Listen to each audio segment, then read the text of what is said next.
ጤና ይስጥልን ክቡራን ተመልካቾቻችን እንዴት ቆይታችኋል? የኢትዮጵያ ቴሌቪዥን እየተከታተላችሁ ትገኛላችሁ። ባለፉት 7 ዓመታት የመንግስት የስራ እንቅስቃሴዎች ምን ይመስላሉ? ቀጣይ አቅጣጫዎችስ ምንድናቸው ስንል ከኢፌዴሪ ጠቅላይ ሚኒስትር ዶክተር አብይ አህመድ ጋር ቆይታ እናደርጋለን። እንድትከታተሉት እንጋብዛለን። ክቡር ጠቅላይ ሚኒስትር ዶክተር አብይ አህመድ ካሉት ውድ ጊዜ ፈቅደው እኛን ሊያገኙ ስለወደዱ ከኢትዮጵያ ቴሌቪዥን ጋር ባለፉት 7 ዓመታት የመንግስት ጉዞ ወቅታዊ ጉዳዮችም ላይ ትኩረት አድርገው ቆይታ ሊያደርጉ ስለወደዱ እጅግ አድርጌ ነው የማመሰግነው በእኔም በተመልካቾቼም ስም። እኔም አመሰግናለሁ። መልካም እንግዲህ ቃለ መጠይቄን የምጀምረው ከአንድ ንግግር ነው። በተለይ በበርካቶች ዘንድ የሚነገር አሁንም ድረስ የሚጠቀስ አንድ ንግግር አለ። ስንኖር ኢትዮጵያዊ ስንሞት ኢትዮጵያውያን የምትለዋ ንግግር ቫይራል የሆነች በርካቶች አሁንም ድረስ የሚጠቅሷት ናትና ትልቅ የሆነ ኃያል የሆነ ትርጉም እንዳለውም ጭምር እረዳለሁና ክቡር ጠቅላይ ሚኒስትር ኢትዮጵያዊነት ለእርሱ ምንድን ነው? እጅግ በጣም ወሳኝ ጥያቄ ነው። የኢትዮጵያዊነት ምንነት ላይ ሳንግባባ ከዚያ ተቀጥሎ በሚመጡ ሀሳቦች ላይ መነጋገር ያስቸግራል። ኢትዮጵያዊነት ማን ነው? ኢትዮጵያዊስ ማን ነው? ለምንድን ነው ኢትዮጵያዊነት የሁላችን አሰባሳቢ ጥላ አድርገን የምንወስደው የሚለውን ነገር ሁሉም ሰው በእኩል ትርጉም ይገነዘበው እንደሆነ እርግጠኛ አይደለሁም። ለኔ ኢትዮጵያዊነት ኮመን ፌት ነው፣ የጋራ እጣ ፈንታ ነው። እንደ ግለሰብ ሳይሆን እንደ ህዝብ የምንደርስበትን ማንኛውም ትልሞቻችን ልናሳካ የምንችለው በዚህ ግራንድ ማንነት ውስጥ እንደሆነ ነው የማምነው። ኢትዮጵያዊነት ሲባል ብሔራዊ ጥቅም፣ የግለሰብ ጥቅም፣ የቤተሰብ ጥቅም፣ የማህበረሰብ ጥቅም፣ ከዚያ ደግሞ አልፎ ብሔራዊ ጥቅም ልክ እንደ ግለሰብ ጥቅም ጧት ከፍለን ወዲያው የምናገኘው ላይሆን ይችላል። እኛ ከፍለን ልጆቻችን የሚያገኙት ሊሆን ይችላል። አሰባሳቢ ትርክት እኛ ሲፈጥረን ባለብዙ መልክ፣ ባለብዙ ቋንቋ፣ ባለብዙ ባህል ስለሆን እነዚያ የሚለያዩ ማንነቶች ዋናውን ማንነት እንዳይሸረሽሩት የሚሰበስበን እንደ ቤተሰብ እንድንታይ የሚያደርገን ትርክት ያስፈልጋል። ከዚያም ባሻገር ያ ብሔራዊ ጥቅም ያልነውን ነገር ሊያሳካ ሊያበለጽግ የሚችል ትውልድ መስራት ይጠይቃል። ብሔራዊ ጥቅም ከግል ጥቅም የሚለየው ነገር በሰሞኑ በፈረንሳይ ሀገር አንድ የካቶሊክ ካቴድራል የመጎብኘት እድል አግኝቼ ነበር። ኖትርዳም ካቴድራል ይባላል። እዚያ ሲነግሩን ይህ ካቴድራል ተጀምሮ እስኪያልቅ 200 ዓመት ፈጀባቸው። 200 ዓመት ማን መኖር ይችላል? 200 ዓመት ማንስ ጀምሮ ሊጨርስ ይችላል? 200 ዓመት የሚሰራ ስራስ ጀማሪው ምን ሊሆን ጀመረው? በግል ጥቅም ቢሆን አያየው። ብሔራዊ ጥቅም ማለት ያ የጀመረው ያ የሚሰራው ከዚያ ከሰራው ስራ ተጠቃሚ እንኳን ባይሆን በትውልድ ቅብብሎች መካከል የሚጸናና ኢትዮጵያዊነትን የሚያቆይ ስራ ማለት ነው። አንዲት ቤተክርስቲያን ጀምሮ ለመጨረስ 200 ዓመት የፈጀው የጋራ የሆነ ፈረንሳዊ ጥቅም እንጂ የግለሰቦች ወይ የኩባንያ ጥቅም ሊሆን አይችልም። ብሔራዊ ጥቅም ስንል ከኛ ከግል ፍላጎትና መሻት የተሻገረ ማለት ነው። በእርግጥ አንድ ከግምት ሊገባ የሚገባው በርከት ባሉ ሰዎችም እንደ ችግር የሚታየው ኢትዮጵያ ውስጥ የማንነት አረዳድ ነው። የሰው ልጅ በአንድ ማንነት ብቻ አይታወቅም። እኔ በስሜ እታወቃለሁ። አብይ ስባል መለያዬ ነው፣ ማንነቴ ነው። የአባቴ ልጅ መሆኔ የአባቴ ስም ማንነቴ ነው፣ የልጄ ስም ማንነቴ ነው። በዘር፣ በሃይማኖት፣ በተማርኩት ስራ፣ በተለያየ ነገር ልታወቅ እችላለሁ። እኔ ማንነቴ የሚገለጸው በአንድ ጉዳይ ብቻ አድርጌ ወይም አንደኛውን አጉልቼ ሌላውን ሳኮስስ የኢትዮጵያዊነት ምንነትና የኢትዮጵያዊነት ትርጉም ትክክለኛውን ሚዛን ይስታል። ለምሳሌ እዚህ ቤት ውስጥ 100 ኢትዮጵያውያን ብንኖር 100 የምንሞላው ኢትዮጵያዊ ስንሆን ነው። እዚህ ካላችሁ ሰዎች ወንዶች ተለዩ ከተባለ 60 ልንሆን እንችላለን። ከወንዶች መካከል የብልጽግና ፓርቲ አባላት ተለዩ ቢባል ደግሞ 20 ልንሆን እንችላለን። ከብልጽግና ፓርቲ አባላት መካከል የሲቪል ኢንጂነር ተማሪዎች ተለዩ ብንባል ደግሞ 3 ልንሆን እንችላለን። ሲቪል ኢንጂነር ማንነታችን ነው፣ ብልጽግና ማንነታችን ነው፣ ወንድም ማንነታችን ነው። የምንለይበት የምንገለጽበት ነገር ነው። ሁሉ ተሰካክቶ ግን ኢትዮጵያዊነት ስር ነው የሚወድቀው ማለት ነው። ኢትዮጵያዊ ሲሆን ሰብሰብ ተለቅ ይላል። ከኢትዮጵያዊ በታች ያሉ ማንነቶች ደግሞ አሉ፣ ነገር ግን እያነሱ ይሄዳሉና ወደ ትልቁ ማንነት ወደሚሰበስበን፣ ወደሚያጸናን፣ ወደሚያዘልቀን ማንነት መሰብሰብ ማለት ነው። ስንኖር ኢትዮጵያዊ ስንሞት ኢትዮጵያ የተባለው ሐሳብ እኔም የሚገዛኝ ሐሳብ ነው። ስኖር ኢትዮጵያዊ ሆኜ ለኢትዮጵያ ብሔራዊ ጥቅም ሰርቼ ለኢትዮጵያ ብሔራዊ ጥቅም ቆሜ ሳልፍም ኢትዮጵያ መሆን እመኛለሁ። ነገር ግን አንድ ወዳጄ ይሄን አባባል የሚወድና ነገር ግን የሚተች አግላይ ነው አለኝ። ስንኖር ኢትዮጵያዊ ስንሞት ኢትዮጵያ የሚለው አግላይ ነው። ስንኖር ዲያስፖራ ስንሞት ኢትዮጵያም ስላለን አለኝ። ምን ማለት ነው? ሰዎች በተለያየ ምክንያት ሀገራቸውን ጥለው በተለያየ ሀገር ይኖራሉ፣ ፓስፖርት ይቀይራሉ፣ ይወልዳሉ፣ ይኖራሉ። መጨረሻ ግን ብዙዎቹ፣ ሁሉም ባይሆኑ ብዙዎቹ ሲሞቱ ገንዘቡን መክፈል እንኳ ባይችሉ ኢትዮጵያውያን አዋተው ለምነው ተለቅተው አስከሬናቸውን ሀገራቸው ልከው እዚህ ይቀበራሉ። ያ ሰው ለምንድን ነው ኢትዮጵያ ሄደህ የምትቀበረው ተብሎ ከሞት በፊት ቢጠየቅ ብርድ እንዳይመታኝ እንዳይርበኝ ከጎረቤት ጋር ቡና ልጠጣ ሊል አይችልም። በሆነ ሎጂካል በሆነ መንገድ ሊያሳምነን አይችልም። ነገር ግን ሰው ሞቶ እንኳን የመጨረሻ ማረፊያው ሀገሩ እንድትሆን ይመኛል። ያ በዚያ ልክ የሚወዳት በዚያ ልክ የሚመኛትን ሀገር ማጽናት፣ መጠበቅ፣ ማስቀጠል ላይ ግን በዚያ ልክ አይተጋም። ለዚህ ነው ብሔራዊ ጥቅም የሚያስፈልገው። ስንሞት እንኳን ልናርፍበት የምንፈልገውን ምድር የማጽናትና የማቆየት ጉዳይ የየዕለት ንግግራችን የየዕለት ስራችን ውጤት ካልሆነ በእኛ እንዝላልነት ሊፈርስ ይችላል። ከፈረሰ ደግሞ ስንኖር ካናዳዊ ሆነን ስንሞት ኢትዮጵያ የምንሆንበት እድል ያንሳል ማለት ነው እና በጣም ጥልቅ ሀሳብ በውስጡ የያዘ ነው። ይህ በውስጡ የያዘው ሀሳብ ግን ለመጪው ትውልድ እንዴት አድርገን የጸና የለማ የማይለምን ሀገር እናቆያለን ከሚል ፍሬ ሀሳብ ጋር መሰናሰል አለበት። ምክንያቱም የጀመርነው ትውልድ ካልቀጠለ የምናስበውን ትውልድ ካልቀጠለ በስተቀር በአንድ ትውልድ በአንድ ቤተሰብ በአንድ ግሩፕ ሀገር ተሰርቶ አያልቅም። ሀገር የቅብብሎች ውጤት ነው። ያን ለማረጋገጥ የሚያስችል ስራ መስራት የሚቻለው ትውልድን እያሰብን ስንሰራ ነው። ነገን እያሰብን ስንሰራ ነው። ነገን የምናስብ ሰዎች ግን ዞር ብለን ትናንትናን መመልከት የማንችል ከሆነ ትናንትናችን የዘነጋን እንደሆነ ከትናንትናችን መማር የማንፈቅድ ከሆነ ነገ አይሰራም።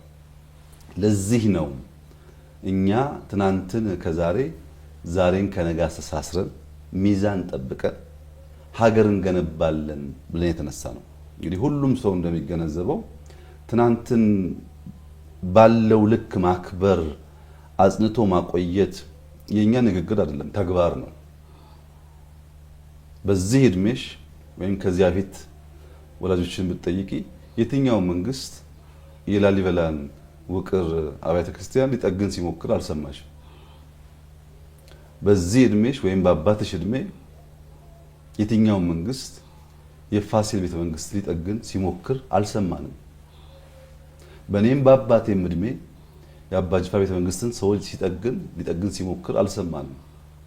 እዚህ ያለንበትን የሚኒሊክ ቤተ መንግስት የኃይለ ሥላሴን ቤተ መንግስት ሁሉ ቀርቶ የሉሲ መገኛ የሆነው የኢትዮጵያ ሙዚየም የሚባለው አንድ ለናቱ ከተሰራ በኋላ ዞር ብሎ የሚያየው ባለመገኘቱ በውስጡ የያዘው ኮንቴንት በጣም ብርቅና ውድም ቢሆን ሰው ገብቶ ለመጎብኘት የሚያስችል ብቃት አልነበረም፣ አልተጠገነም፣ በተሰራበት ልክ አልተያዘም ወይም አላደገም። እነዚህን ትናንት አባቶቻችን የሰሯቸውን የጀመሯቸውን ነገሮች ለትውልድ እንዲሸጋገሩ ይሁነን ብለን አስበን የምንጠግንበት ምክንያት እንዲቆይ የምንፈልግበት ምክንያት ትናንትናችንን ማየት ካልቻል ነገ የሚባል ነገር የለም። ትናንትናን ብቻ በመጠገም ነገ አይሰራም። ለምሳሌ ዩኒቲን በመስራት ብሔራዊ መንግስትን በመስራት ብቻ ነገ ሊሰራ አይችልም። መሀል ላይ ችግር አለ።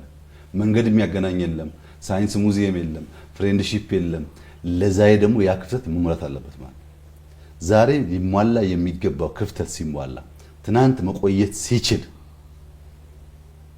ነገ ቁልጭ ብሎ የሚታይ ምን አይነት ነገር ለመድረስ እንደምንችል ማንም ሰው በቀላሉ ሊገምት ይችላልና ትናንትናን በወጉ ተገንዝበን በወጉ ተረድተን እሱን ጠግነን ለልጆቻችን መሻገር እንችል ስናደርግና በትናንትና ውስጥ የጎደሉትን ደግሞ ዛሬ ስንሞላ ነጋቸው ብሩህ የሆኑ ልጆች ይፈጠራሉ ማለት ነው። ይሄን ያሰበ ነው ኢትዮጵያዊነት። ኢትዮጵያዊነት ማዕቀፍ ነው። ኢትዮጵያዊነት ከትናንት እስከ ነገ ነው። ኢትዮጵያዊነት ከሀ እስከ ፐ ነው እንጂ ሲመቸን ሲደላን ጥቅም ስናገኝበት የምናዜመው የምናወድሰው ሲከፋን ሳይመቸን ሲቀር ህልሞቻችን ሲጨነጋገፉ የምንተው የወረት ጉዳይ አይደለም። የሁል ጊዜ ነው። በከፍታም በዝቅታም ሲመችም ሳይመችም የምንኖረው ጉዳይ እንጂ ኢትዮጵያዊነት ሲደላንና ለኛ ሲመች ለምሳሌ ስልጣን ስንይዝ ኢትዮጵያዊ ብለን ኖረን ስልጣኑ ሲቀር ደግሞ የለም ኢትዮጵያዊነት አያስፈልግም የምንል ከሆነ ይሄ ትክክለኛ መስፈርት አለ። ኢትዮጵያዊነት የምንሰዋለት ዓላማ ነገ ሃርቨስት የምናደርገው ብቻ ሳይሆን አንዳንዱ በልጆቻችን የሚታይ ሊሆን ይችላል። ለዚያም ቢሆን ዋጋ የሚከፈልለት ጉዳይ ነው። ይሄ ደግሞ በኢትዮጵያ በተደጋጋሚ ታይቷል። ሰዎች አድዋ ላይ የሞቱት፣ ሰዎች ማይጮ ላይ የሞቱት፣ ሰዎች ባድመ ላይ የሞቱት ትውልድ እንዲቀጥል ሀገር እንዲቀጥል እንጂ ከሞቱ በኋላ ሌላ የሚያገኙት ወረት ክፍያ ስላለ አይደለም። ሰዎች ህይወታቸውን ከፍለው ሀገራቸውን የሚያጸኑት ኢትዮጵያዊነት እንደዛ ባለ ደርዝ የሚለካና የሚታይ ስለሆነ ነው። ባጭሩ ኢትዮጵያዊነት ኩልል ብሎ የሚፈስ ጅረት ነው።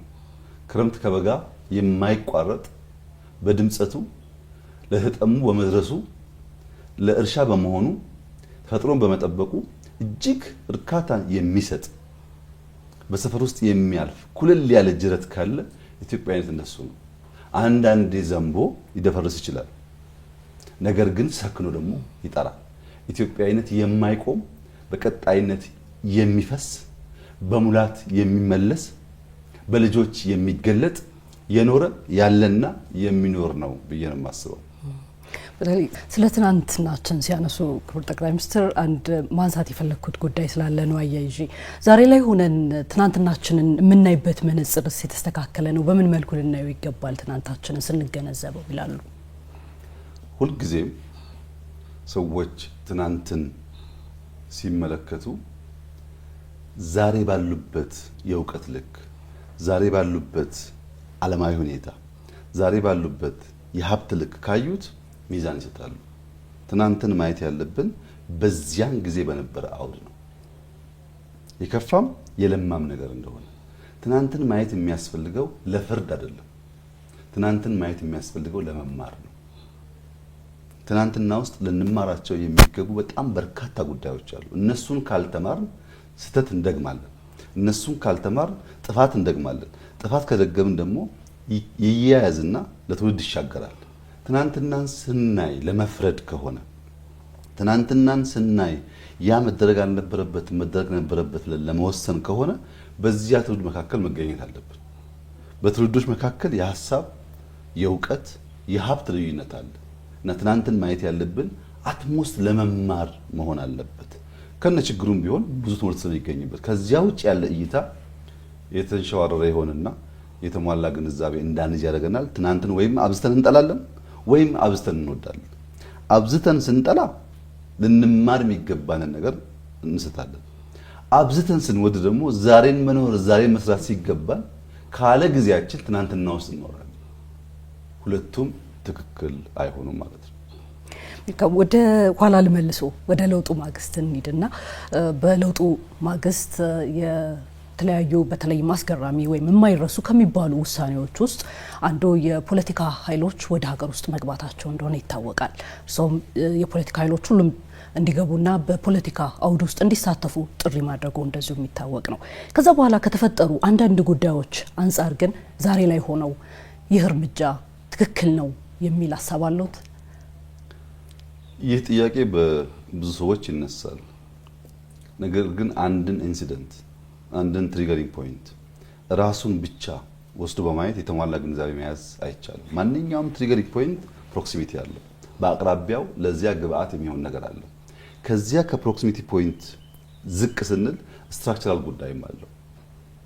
ሙሉውን ካላየን በቀር ውሳኔዋን የሆነችዋን ኢቨንት ብቻ ከወሰድን የተሟላ ግንዛቤ አንይዝም። ፈላስፎች እውነት 3 ሌየር አላት ይላሉ። ልክ እንደ ሽንኩርት ናት ይላሉ። ሽንኩርት የመጀመሪያው ልጣጭ በሙቀት፣ በቅዝቃዜ፣ በአየር ጸባይ ምክንያት ከለሩም ድርቀቱም ውስጥ ካለው ሽንኩርት ጋር አንድ አይነት አይደለም። የመጀመሪያውን ስንልጥ ሁለተኛውን ስንልጥ ከውስጥ የሚወጣው ሽንኩርት ሞር የለሰለሰ ከለሩም ከቀደመው የተሻለ ለመብላት ዝግጁ የሆነ ነው። ወላጆቻችን ሽንኩርት እንዳገኙ አጥቦ አይልጡም። የመጀመሪያውን ልጠው ጥለው ውስጥ ያለውን ነው የሚከትፉት። እንደዚያ እውነትን በሌየር ነጥለን ማየት ካልቻል ትክክለኛውን ትርጉም አናገኝም። ፈላስፎች እውነት 3 ሌየር አላት ካሉ በኋላ የመጀመሪያው ሌየር ኢምፔሪካል ነው ይላሉ። ኢምፔሪካል ማለት ኤክስፒሪየንስ የምናደርገው ነገር፣ የምናየው፣ የምንሰማው፣ የምንነካው ነገር። ከዚያ ሁለተኛው ሌየር ሁለተኛው ልጣጭ ግን አክቹዋል ነው ይላሉ። አክቹዋል ማለት ደግሞ ኢቨንቱ ነው ይላሉ። ሶስተኛው ብዙ ሰው የማያየው ሪል ነው ይላሉ። እሱም ሜካኒዝም ወይም ስትራክቸር ነው ይላሉ። ሜካኒዝሙን ስትራክቸሩን ያልተገነዘበ ሰው ስለ ጉዳዩ የተሟላ እውቀት አይኖረውም። በቀላል ምሳሌ ላስረዳ። ቲያትር ቤት እንሄዳለን። ቲያትር ቤት ተቀምጠን የሚተውኑ ወንድና ሴቶች ሲጫወቱ አንዳንዴ እንስቃለን፣ አንዳንዴ እናጨበጭባለን፣ ምናልባት አንዳንዴ እናለቅሳለን፣ እንቆማለን፣ እንጮሃለን። ብዙ ስሜቶች ይገላበጣሉ። እዚያ ያለው ኦዲየንስ ሪአክት የሚያደርገው ስቴጁ ላይ የሚያየውን ነገር ብቻ ነው። እሱ ኢምፔሪካል ነው። እሱ ኤክስፒሪየንስ የምናደርገው ነገር ነው። ነገር ግን ከዛ ስቴጅ በስተጀርባ መብራት ላይ የሚሰሩ፣ ሜካፕ ላይ የሚሰሩ፣ ድምጸት ላይ ወጣ ወረድ ብሎ የሚሰሩ ከፍተኛ ሰፖርት የሚያደርግ ቲም አለ። በእያንዳንዷ የቲያትር ሾው ከመጋረጃው ጀርባ ሆኖ ለእያንዳንዱ ተዋናያን ይሄንን ድጋፍ የሚያደርጉ ሰዎች አሉ። እነሱ ናቸው አክቹዋል የሚባሉት። የነሱ ስራ ከፍና ዝቅ ቢል፣ የነሱ ስራ በወጉ ባይከወን ያ የምንስቀው ወይ የምንጮኸው የምናጨበጭበው ነገር ሊበላሽ ይችላል። ኢፌክቱ ከነሱ ስራ ጋር የተያያዘ ነው። ሰው ግን ከመጋረጃ ጀርባ ያለውን ማንም ሰው አስተውሎ አያስብም። ከነሱ ጀርባ ደግሞ ሌላ ቁልፍ ስትራክቸራል ጉዳይ አለ። ስክሪፕት ራይተሩና ዳይሬክተሩ። ስክሪፕት ራይተሩና ዳይሬክተሩ የነገሩ መሰረት ናቸው። አንድ ሰው ስክሪፕት ሲጽፍ ዝም ብሎ አይጽፍም። የቀሰቀሰው ነገር አለ፣ ወይ ያየው ነገር አለ፣ ወይ የሰማው ነገር አለ፣ ወይ ከተፈጠረው የተማረው ነገር አለ። ያን ሲጽፍ እሱ በጻፈውና ባየው ልክ የሚረዳ ዳይሬክተር ይፈልጋል። አስተውለሽ ከሆነ ዳይሬክተሮች ቲያትር ሲያለማምዱ አለባበስህ እንደዚሁን፣ ቁመናህ እንደዚሁን፣ ድምጸትን ከፍ አድርግ ዝቅ አድርግ ይላሉ። ከየት አመጡት ሰዎቹ? ያን ቲያትር አላዩትም። በጭንቅላታቸው ውስጥ ሙሉ ቲያትሩን ስክሪፕቱን አስቀምጠው ቲያትሩን ስለው ለሰዎች ለመግለጥ የሚያደርጉት ጥረት ነው። እነዚያን ስክሪፕት ጸሐፊና ዳይሬክተር ስትራክቸራል ሌቭል ካየን፣ ከመጋረጃ ጀርባ ያሉትን ሰዎች ደግሞ በአክቹዋል ሌቭል ካየን ኤክስፒሪየንስ የምናደርገው ውጤት አሳዛኝም አስከፊም የሚያዝናናም ቢሆን ሙሉ እይታ አለን ማለት ነው። ለምሳሌ አንድ ቲያትር እናይና ማን ጻፈው? ሎሬት ጸጋዬ ነው እንዴ? ማን ዳይሬክት አደረገው? እነማን ተጫወቱት? እንልና በሙሉ ግንዛቤ ይኖርናል ማለት ነው። የእኛንም ጉዳይ ብዙ ጊዜ ያለው ችግር ሙሉ ግንዛቤ ማጣት። ሙሉ ግንዛቤ ማጣት የተሳሳተ ፍርድ ለመፍረድ ይዳዳል፣ ይዳርጋል። በመጀመሪያ እስረኞች ሳንፈታ እንታገላለን የሚሉ ሰዎች ሳንመልስ ለውጡ ሲመጣ ምን አይነት ኢትዮጵያ ምን አይነት መንግስት ነበር እኛ የተቀበልነው? እኛ እኔም አንቺም እሱም እሷም ሁሉም ሰው ማለት ነው የጋራ ዕዳ ስለሆነ የተቀበልናት ኢትዮጵያ 59% ጂዲፒዋ ዕዳ የሆነ ዕዳ መሆኑ አይደለም ስትበደር ኖራ አሁን ጊዜው ደርሷልና ካልከፈልሽ ልትበደሪ ማትቺ ካልከፈልሽ ምንም አይነት ኢንቨስትመንት አናደርግም የሚባልበት ጊዜ ማለት ነው። አንዳንዴ ዕዳም እያለ የመበደር ሩም ካለ ችግር የለውም እየተበደረም ስራ ሊሰራ ይችላል። በፍጹም አናበድርም ቀይ ናችሁ እስከዛ የተጠናችሁ ልትከፍሉ አልቻላችሁም የተባለች ሀገር ናት። ደሞዝ ለመክፈል እኔ ቢሮ ገብቼ በጥቂት ቀናት ውስጥ የመጀመሪያው ጥያቄ ደሞዝ መክፈል አንችልም የሚል ነበር የመጀመሪያው ጥያቄ። እና ዕዳ የነበረባት ኢትዮጵያ የነበረባት ሳይሆን በዕዳ የተዘፈቀች ኢትዮጵያ መሆኗን በደንብ ማስተዋል ያስፈልጋል። ስትራክቸራል ሌቭል። ሁለተኛው ፕሮጀክቶቻችን በጣም በርካታ ፕሮጀክቶች ተጀምረው ቆመዋል። በየቦታው ድንጋይ ተዘርቷል። በየቦታው ሰው ድንጋይ ልቀሙልኝ ይላል። ሌላውን ተውና ህዳሴን ብቻ ነው። ህዳሴ ኮንትራት የተሰጠው ኩባንያ በቃ ለውጥ መጥቷልና ከዛሬ ጀምሮ ስራህን ቀጥል እናግዛለን በሚል አማርኛ የሚጀመር ስራ አልነበረም። ስራውን ለመጀመር ብቻ ከኮንትራቱ ውጪ 1 ቢሊዮን ዩሮ ጠይቆናል። የነበረው ኮንትራት አይደለም አዘገያችሁኝ እንዳልሰራ በጊዜ አልከፈላችሁኝም ኪሳራ ደረሳችሁብኝ ያን ካልከፈላችሁኝ በቀር ስራ አልጀምርም የሚል ኩባንያ የነበረው በነበረው ኮንትራት ሳይሆን በደረሰበት ኪሳራ ኮምፐንሴት የሚደረገው ማለት ነው። እዚህ ጋር ዕዳ ነው። እዚህ ጋር ደግሞ ፕሮጀክቶች ቁጭ ብለዋል። በመንገዱም በሁሉም መንገድ ጥያቄዎች አሉ። ከሁሉ ላይ ግን ህዳሴ ደግሞ እንደዚህ አይነት ከፍተኛ የሆነ ሀብት ዲማንድ ያደርግ ነበር። ሶስተኛ የተረከብናት ኢትዮጵያ በጂኦግራፊ ታስረች ናት፣ እስረኛ ናት። እኛ መሰለን እንጂ ስንንቀሳቀስባት ኢትዮጵያን የሚያክል 130 ሚሊዮን ህዝብ ያለው ከፍተኛ ቆዳ ስፋት ያለው ብዙ ምርት ማምረት የሚችል ለብዙ ጎረቤቶቹ በብዙ መንገድ ሽጦ በረከሰ መንገድ ፕሮዳክቱን አቅርቦ ብዙ ነገር ማግኘት የሚገባው ሀገር እስረኛ የነበረው የጂኦግራፊ እስረኛ መሆን ዛሬ ብቻ ሳይሆን በልጆቻችን በእነሱም ልጆች ጭምር አደጋው እያደገና እየጎላ የመጣ ጉዳይ ነው። የተረከብናት ኢትዮጵያ የጂኦግራፊ እስረኛ ነበረች። ይህንን መዘንጋት አያስፈልግም። ጂኦግራፊ እስረኛ መሆን ለምን ጠይቃቸው ጥያቄዎች በሙሉ በኋላ ምላሽ እየሆነ ስለሚሄድ የተቋም ድቀት ነበረ። ያሉን ተቋማት በወጉ ስላልተሰሩ የተሰጣቸውን ተልዕኮ ለመፈጸም የማይችሉ መንግስት፣ ፓርቲ፣ ዘር፣ ሃይማኖት፣ ሰፈር መለየት የሚቸገሩ መንግስት እያለ ሌላ መንግስት እንዲያዛቸው የሚጠብቁ ተቋማት ነበሩ። ድቀት ያለበት ነው። ያ ምንድነው? ሐሳብ እንኳን ቢኖር ያን ሐሳብ ኤክስኪዩት ለማድረግ አያስችልም ማለት ነው። ከተቋም ሻገር ስንል በርካታ አሳሪ ህጎች ነበሩ። ህጎቻችን በንግዱም በሂውማን ራይቱም መፈተሽ ይጠይቁ ነበር። ህጎቹ ሲሰሩ ስሪታቸው አሳሪ ስለነበረ ከዚህ ሁሉ ብሶ ደግሞ ትርክታችን አንተ ቀይ ነህ፣ አንተ ጥቁር ነህ፣ አንተ እንደዚህ ነህ የሚል ከፋፋይ በታኝ ትርክ ነው የነበረው ለአመታት የተሰራበት እና ሰው ቁጭ ብሎ በጋራ ለማውጋት እንኳን በዚያ የተሰጠው ክፉ ዘር የራሱን ቢጤ ካላገኘ በስተቀር ለመነጋገር የሚቸገር ነበር። የሚዲያ አውዱ፣ የፖለቲካ አውዱ የተሳከረ ዓለም ነው የነበረው። እነዚያን ስትራክቸራል ጉዳዮች ሰው ዘንግቶ ለምን ተመለሰ፣ ለምን ተወሰነ፣ ለምን ተቀመጠ ቢል ትክክለኛው ምላሽ አያገኝም። ምን አይነት ኢትዮጵያ ነው የተቀበልነው? ምን ትመስል ነበር ኢትዮጵያ ያኔ? ታስታውሳላችሁ? እንፈርሳለን አንፈርስም ነኮ ጥያቄ ነበረው። አሁን ተቀይሮ ሌላ ጥያቄ መጣ እንጂ ያኔ የነበረው ኢሹ እሱ አልነበረም። በእንደዚህ አይነት ሁኔታ ውስጥ ያለን ሀገር የሚመራ መንግስት ጠንከር ያለ ፈታኝ ውሳኔዎች ይወስናል። ያለው አውድ በራሱ መጨከን መወሰን ይጠይቃል። ውሳኔዎች ግን ሙሉ በሙሉ በፈለግነው መንገድ ግብረ መልስ ያላቸው 100% ፖዚቲቭ ሪአክት የሚያደርጉ ማለት አይደለም። ውሳኔዎች ሁሉ ጊዜም ቢሆን የራሳቸው ዳውን ሳይድ አላቸው፣ የራሳቸው ደካማ ጎን አላቸው። ማንኛውም ውሳኔ ጠቀሜታ አለው፣ ጉዳት አለው። ወሳኙ ሰው ማድረግ ያለበት ጥቅሙን ማጉላት፣ ጉዳቱን መቀነስ ነው። አሊያ ደግሞ ጉዳት ፈርቶ አለመወሰን ነው። ጉዳት ፈርቶ ካልወሰነ በነበረበት አውድ ውስጥ ይኖራል ማለት ነው። ደፍሮ ከወሰነ ጥቅም አለ፣ ያጎለዋል። ጉዳት አለ፣ ጉዳቱን እንዲቀንስ ይገራዋል፣ ይመራዋል። ይሄ ማንኛውም ኃላፊነት ያለበት ሰው እንዲያደርግ የሚጠበቀው ጉዳይ ነው። ከዚህ ተነስተን ነው እንግዲህ በነበረው አውድ ሚዲያው፣ የፖለቲካ አውዱ፣ ተቋማት ችግር ስለነበረባቸው ፓርቲዎች፣ ተቃዋሚ ኃይሎች እንዲገቡ ብንፈቅድ፣ እስረኞች እንዲፈቱ ብንወስን፣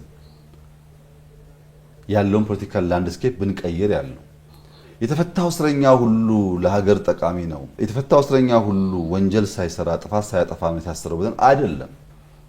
እንደዛ ምን አይደለም። ግን የለም ሳንፈታ እንለይ ብንል ምን ይፈልጋል? ተቋም ይፈልጋል። ተቋም ስብራት አለ ብዬሻለሁ። ተቋም በሌለበት 1000፣ 10000፣ 20000 እስረኛ በትክክሉ እየመዘነ አንተ ወንጀለኛ ነህ አንተ አይደለህም ለማለት ሌላ 10፣ 15 ዓመት ሊያቆየን ይችላል። ሪአክት የሚያደርግ ሪስፖንድ የሚያደርግ ተቋም ስላልነበር የተቋም ስብራት እዚህ ጋር ይመጣል ማለት። ከተቃዋሚዎች መካከል አቶ እገሌ ቢገቡ አይከፋም፣ አቶ እገሌ ግን ችግር አለባቸው ለማለትም ያን ልየታ ማስኬድ የሚያስችል ተቋም ኢትዮጵያ አልነበራትም። ጊዜም አልነበራትም፣ አቅምም አልነበራትም። በዚያ ምክንያት መልካሙን ከክፉ ደምሮ ጥቅምም ጉዳትም ያለው ነገር ቢሆንም በጊዜ ሂደት እየጠራ እንዲሄድ መወሰን አለበት። ለምንድን ነው እንደዚህ አይነት ውሳኔ መወሰን የሚያስፈልገው? ዲሞክራሲን ኢምብሬስ እና ዲሞክራሲን እንለማመድ ስንል ዲሞክራሲ በተፈጥሮ ሜሲ ነው። ምቹ ጎዳና እኮ አይደለም ዲሞክራሲ። አንድ ነገር ለመስራት ግራቀኝ ማየት፣ ግራቀኝ ማማከር፣ መወያየት የሚፈልግ ስርዓት ነው። እንደኛ ላሉ ሀገራት ተመራጭ ቢሆንም ግን ንጹህ የሆነ ሲምለስ ሃይዌይ አይደለም። በየመሃሉ የሚጎረብጡ ነገሮች አሉት። ያ የሚጎረብጥን ነገር እየፈቱ መሄድ ግድ ነው። ያ የማይመችን ነገር እየፈቱ መሄድ ግድ ነው። ያ በመሆኑ ምክንያት ይሄ ውሳኔ ያመጣው ጥቅም ባለው ልክ በለውጡ አጠቃላይ ሂደት ውስጥ የፈጠረው ደግሞ ውስብስብ ችግሮች አሉ። ችግር አልቦ ውሳኔ ስላልነበረ ችግሩን እናሳነሳለን፣ ጠቀሜታውን ደግሞ ማክሲማይዝ እናደርጋለን። እኛ ስንመጣ አንዱ ቃል የገባነው ምንድነው? ቃል የገባነው ነገር ኢትዮጵያ ውስጥ ዲሞክራሲን ለማምጣት እንሰራለን ነው። ዲሞክራሲን ለማምጣት እንሰራለን ብለን ወንጀል ሰርተው በግፍ የታሰሩ ሰዎች፣ በትክክለኛው መንገድ ለኢትዮጵያ ዲሞክራሲ የሚታገሉ ሌላ ኢንትረስት ያላቸውን ሰዎች ከሀገር ተሰደው ባሉበት ሁኔታ የመለየት አቅም ሳይኖረን ሁለቱንም ብንከለክል ያ የምናስበውን ዲሞክራሲ ልናመጣ አንችልም። ልክ አስፋልት ሰርቶ አስፋልቱ ስለሚያምር መኪና አይሄድበትም ብሎ እንደመከልከል ነው። አስፋልት ከሰራን በኋላ ጥንካሬው ምን ያክል እንደሚዘልቅ ማወቅ የምንችለው መኪኖች ከሄዱበት ነው። በመንገድ ስራ ኮንትራክት ውስጥ አንድ ኮንትራክተር አስፋልቱን የጨረሰ ቀን አያስረክበንም። በኮንትራክት ህጉ ተጨማሪ 1 ዓመት 2 ዓመት ይሰጣል። ለምንድን ነው? ያ የተሰራው ስናየው ያማረ ግን ስንሄድበት 10 ሜትር ጠንካራ፣ 1 ሜትር ጎርጓዳ፣ 1 ኪሎ ሜትር ጠንካራ፣ ሌላ ደግሞ 100 ሜትር የተበላሸ ሊሆን ይችላል። ያንን ቴስት ማለፍ የሚችለው መኪኖች ሲመላለሱበት ነው። መኪኖች ከሄዱበት ከታየ በኋላ የተበላሸ ፓርት ተጠግኖ ሲሟላ ነው ኮንትራት ሰጪው የሚረከበው። እኛ ዴሞክራሲ ያለው መንገድ ከሰራነው በኋላ ፓርቲዎች አይንቀሳቀሱበትም ብለን ከዘጋን የዴሞክራሲውን ውሃ ልክ ማወቅ አይቻልም። እና የኛ ውሳኔ የነበረው ሁሉም መድረክ ማግኘት አለበት፣ ሁሉም ጆሮ ማግኘት አለበት። ሐሳብ ያለውና ሐሳብ የሌለው ለኢትዮጵያ ጠቃሚ ምክር የሚያመጣና የማያመጣ ጊዜ ይለየዋል። አሁን እኛ ተቋም ሳንይዝ እንለይ ብንለው ሪፎርሙን ሳንጀምረው ይጨናገፋል። ግን ለሁሉም መድረክ እንስጥ፣ ሁሉም ይደመጥ፣ ይታይ፣ ሐሳቡ ይደመጥና የተሻለው ይቀጥላል። ያልተሻለው ደግሞ በጊዜ ብዛት የሚሆነው ይሆናል። እና የመጀመሪያው ነገር መድረክ እንዲያገኙ ማድረግ ነው። ራሱን ለገበያ እንዲያቀርብ፣ ራሱን ለሚሸጥለት ህዝብ ለማቅረብ እንዳይከለከል ማድረግ ነው። ከዚያ በኋላ በህዝብ ተመዝኖ መክበድ አሊያም መቅለል የሚወሰነው በኔ ሳይሆን በአንቺ ሳይሆን በዚያ ሰው ሳይሆን በህዝብ ነው። ህዝብ ሁሉን ይሰማል፣ ሁሉን ያያል። ከዚያ መካከል የተሻለና የከበደለትን አክብዶ ይወስዳል፣ የቀለለውን ደግሞ እንዲሁ ይተዋል ማለት ነው። ህዝብ እንዲወስን እድል ሳንሰጥ ከሆነ ግን ውሳኔ የምንወስነው ጥፋት ያመጣል። በቅርቡ አውሮፓ ጉዞ ነበረኝ እና በዚህ ቆይታዬ አንድ የሚገርም ነገር አስተዋልኩ። እዚህ በጣም በንጽጽር ብዙ አምቡላንስ ስለማይጮህ መሰለኝ አውሮፓ በጣም ይረብሽ ነበር። ከአንድ ቦታ አንድ ቦታ ሲኬድ አምቡላንስ ይጮሃል። አምቡላንሱ ብቻውን አይደለም፣ የእሳት አደጋ መኪና አለው፣ ሞተር ሳይክሎች አሉና ጩኸት ነው። ወደዚያ ጩኸት ወደዚህ ጩኸት ነውና በጣም ይረብሻል። ተደጋጋሚ አጋጠመኝ። ዝም ልል ሞከርኩ፣ ግን እየበዛ ሲሄድ ጎኔ የነበረው ሰው የአምቡላንሱ ጩኸት በጣም ያውካል፣ ይረብሻል፣ ራስ ያማል፣ ያስመርራል አይነት ቅሬታ አዘል አስተያየት ሰነዘርኩ። አዎ ልክ ነህ፣ ይጮሃል። ግን ለመውለድ የምታጣጥር እናት ህይወት ይታደጋል። በመኪና አደጋ ወድቀው ህይወታቸው ሊያልፍ ያሉ ሰዎች አምቡላንሱ ደርሶ ህይወታቸውን ይታደጋል። ወላጅ ልጆቻቸው አጠገባቸው ሳይኖሩ በስትሮክ ምክንያት ወድቀው በካንሰር ምክንያት ታመው በከፍተኛ ሪስክ ውስጥ ሲሆኑ ደርሶ ይታደጋቸዋል አለ። ለሱ የአምቡላንሱ ጩኸት ሳይሆን አምቡላንሱ የሚሰራው ቁም ነገር ነው የሚታየው። እኔ ደግሞ እንደ መጤ እንደ አዲስ ሰው ለዚያ ግለ ነበረኝ ኮንፈርት ጩኸቱ አልተመቸኝም። እኔ ያየሁት ጩኸቱን ነው፣ እሱ የሚያየው ደግሞ ማዳኑን ነው። ልክ እንደዚሁ ወደ ሀገር ውስጥ ያስገባናቸው ሰዎች ኪሳራ ብቻ ናቸው ብሎ የሚያስብ ሰው ልክ እንደዚሁ ነው። ብዙ አትርፈንበታል። ብዙ የከበዱ ሀገራቸውን እያገለገሉ ያሉ ሰዎች አሉ። በመንግስት ካቢኔ ውስጥ በክልል አመራር ውስጥ ያሉ አሉ። ዩኒቨርሲቲ የሚያስተምሩ አሉ። ገብተው የሚነግዱ አሉ። ለረጅም ጊዜ ቤተሰብ ጋር ተለያይተው ቤተሰብ ጋር የተገናኙ አሉ። አባትና ልጅ መገናኘት ተስኗቸው አብረው የሚኖሩ አሉ። ወይም አብረው ኖረው ወጥቶ መግባት ያልተከለከሉ አሉ። እና በዚያ ውሳኔ ብዙ ያተረፉ ብዙ የተጠቀሙ ሰዎች አሉ። በእርግጥ ጉዳትም አለ። ኢትዮጵያም እንደዛው ናት። በሩቅ የምናውቃቸው ቢያገለግሉ ብለን የምንመኛቸው እያገለገሉ እየጠቀሙ ያሉ ሰዎች አሉ። ያን ደግሞ ስተው ያጡ ሰዎች አሉ። ውሳኔውን ማየት ያለብን ሙሉ በሙሉ አክሳሪ ሙሉ በሙሉ ጥፋት ሳይሆን እንደ ማንኛውም ውሳኔ የራሱ ጠንካራና ደካማ ጎን አለው። ደካማ ጎኑን እያረቅን እያረምን እያስተካከልን ጠንካራ ጎኑን ደግሞ ማክሲመም እየተጠቀምን ለመሄድ ነው ጥረት የተደረገ ያለው። በዛ አውድ መታየት ያለበት እና ፋውንዴሽኑን ካልተረዳን ውሳኔዋን ብቻ ከወሰድን እንስታለን። ያኔ ምናለ እዛው በቀሩ ኖሮ ብሎ የሚያስብ ሰው ነው የሚኖር ይገባኛል። ግን በየትኛው ኢትዮጵያ የምትወስነው ይሄንን ለነገሩሳ አይግቡ ብለን ብንወስን ያለ መከላከል የሚያስችል ተቋምስ ነበረን ወይ የሚለውን ጥያቄ ያስነሳል። እና በደንብ ከመሰረቱ መገንዘብ አስፈላጊ ይመስለኛል ይህ ጉዳይ። በድምሩ ግን አትርፈንበታል። የከበዱ አሉ፣ የተጎዳንባቸው ኤሪያም አሉ፣ የከሰርንባቸው ኤሪያዎች አሉ። እነሱን እየተማር እየቀነስን ጥቅሙን እያጎላን እንቀጥላለን። ምናልባት የሚገናኝ ይመስለኛል ክቡር ጠቅላይ ሚኒስትር፣ እነዚህ ፖለቲካ ኃይሎች ከዛ በኋላ በድንበሩ ጊዜያቶች የአቋም መዋዠቅ የታዩባቸው የነበሩ አሉ። ቀደም ሲል ተቋማት ግንባታዎቹ ሲሄዱ በየጊዜው ፊልተር እያደረጓቸው ይሄዳሉ የሚሉ ሀሳቦችን ሲያነሱ ነበር እና የአቋም መዋዠቆች የታዩባቸው የፖለቲካ ኃይሎች አንዴ ደጋፊ አንዴ ተቃዋሚ የሚሆኑ የፖለቲካ ኃይሎች አሉና እንደው ከመነሻው ነው ምንድነው ምክንያቱ ለዚህ ሊባል ይችላል? አንዳንዴ መደገፍ አንዳንዴ መቃወም የሚለው ጉዳይ ጤነኛ እስከሆነ ድረስ የፖለቲካ ባህል መገለጫ ነው። ሁልጊዜ ድጋፍ ወይም ሁልጊዜ ተቃውሞ መጠበቅ የለበትም ፖለቲካ ውስጥ። ነገር ግን ፖለቲካን ማየት ያለብን በባህር ላይ እንደመሻገር ነው። በባህር ላይ ስንጓዝ አንዳንድ ጊዜ ባህሩ ጸጥ ያለ ሊሆን ይችላል። አንዳንድ ጊዜ ግን ውጽውጽታ ያለው ማዕበል ያለው የሚረብሽ በድምጸቱ በእንቅስቃሴው የሚያውክ ህይወታችን እስኪወስድ ድረስ የሚያስደነግጥ ሊሆን ይችላል። ማዕበሉን ጸጥ ባለበት ሰዓት ያየው ሰው ወጀብ ሊነሳ እንደሚችል አስቦ በወጀብ ጊዜ ምን አይነት ቴክኒክ መጠቀም እንዳለበት ካላወቀ በድንጋጤ ነገሩ እዛው ሊያበቃ ይችላል። ወጀቦች፣ ማዕበሎች ግን ሁሌ ገዳይ ሁሌ አጥፊ ብቻ አይደሉም። አንዳንድ ጊዜ ወደምንሄድበት አቅጣጫ ከኋላ የሚገፋ ነፋስ ሆኖ ካሰብነው ጊዜ አፍጥኖ ያደርሰናል። ይሄ በአውሮፕላንም ይታያል። ዊንድ ከኋላ ነው ይላሉ አንዳንዴ ከጊዜው ፈጥነው ሲደርሱ፣ አንዳንዴ ደግሞ ከፊት ሆኖ በጣም አስቸጋሪ ሊሆን ይችላል። ያ የመጣው ማዕበል ምን አይነት ነው የሚለውን ማስተዋል ያስፈልጋል። ይህ ለውጥ በዓለም ላይ ከፍተኛ ውዳሴ፣ ከፍተኛ ምስጋና፣ ከፍተኛ ድጋፍ ካስተናገዱ በጣም ጥቂት ለውጦች በአፍሪካ ውስጥ አንዱ ነው።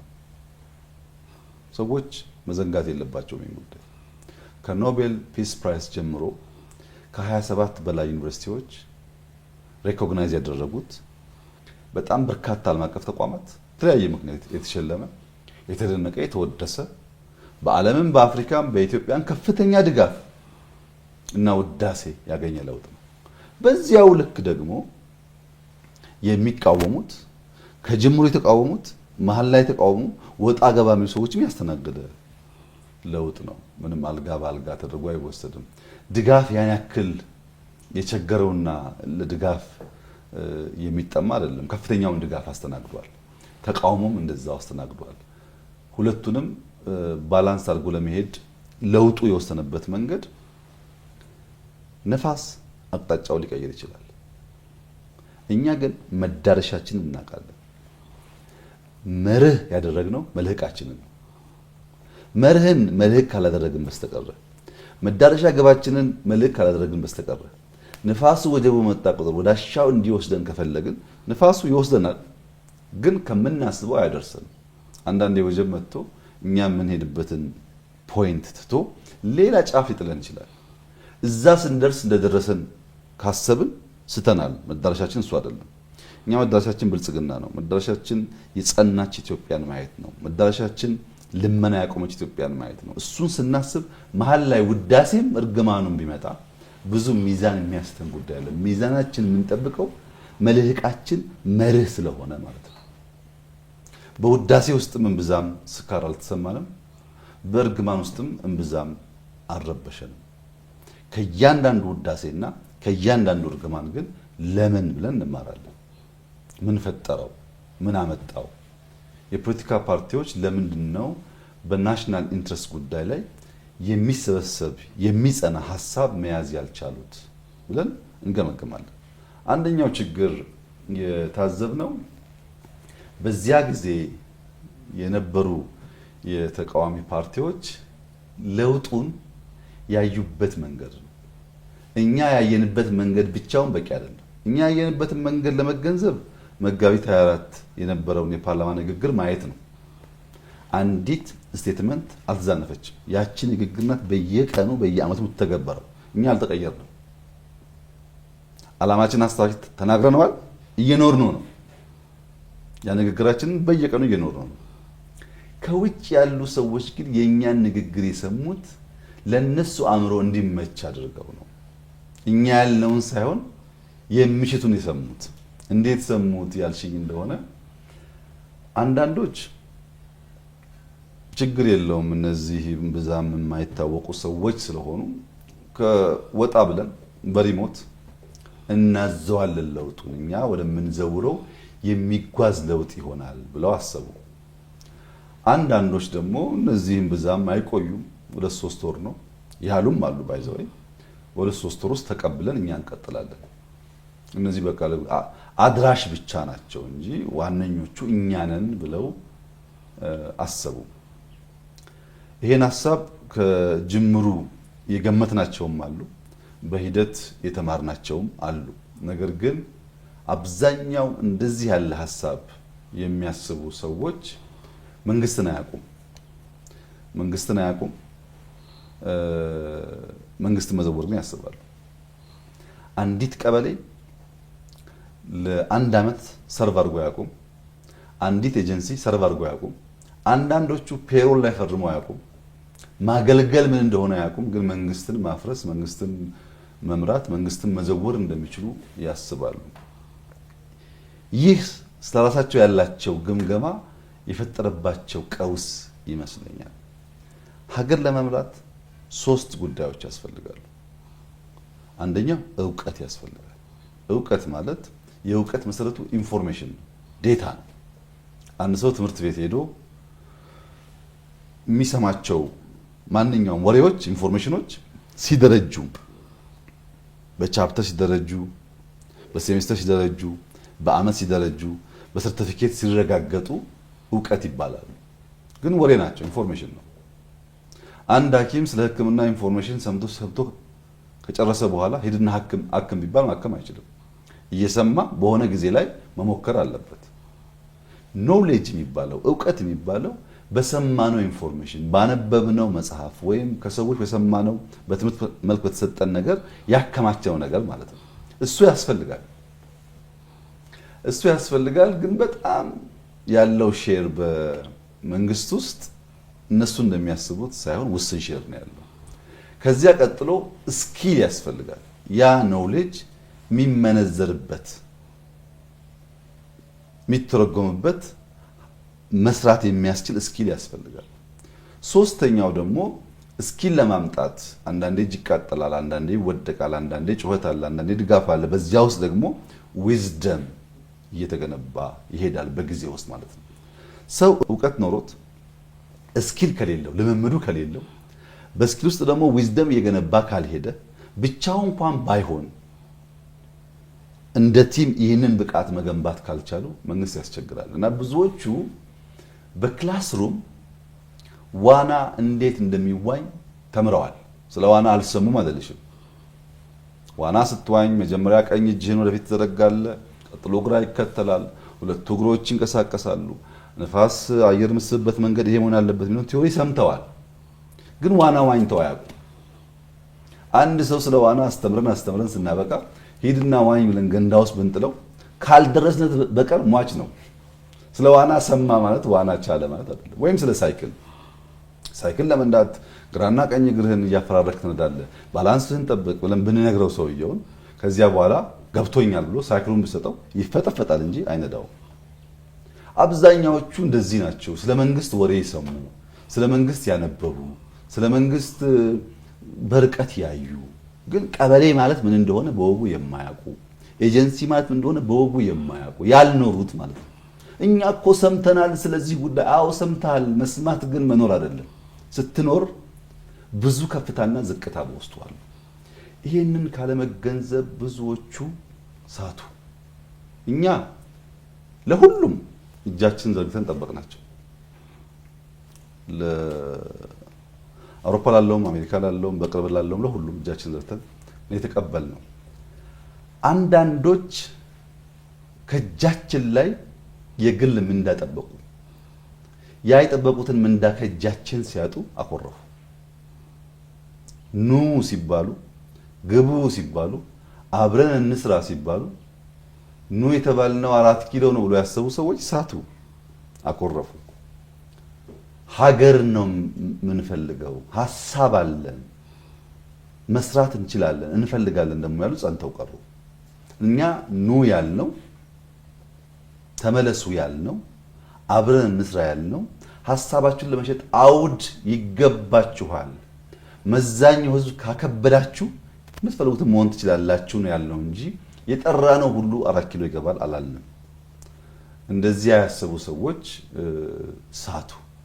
በሐሴት በደስታ የተቀላቀሉ ነገር ግን ቂም አርግዘው የገቡም በውስጡ ነበሩ።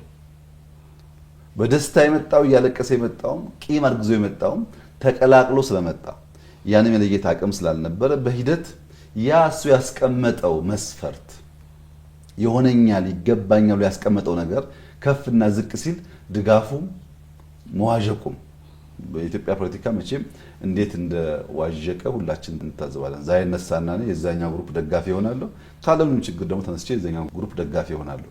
ሲጀመር መርህ ፕሪንሲፕል አልነበረም ማለት ነው። የግል ፍላጎት እንጂ ብሔራዊ ጥቅም አልነበረም።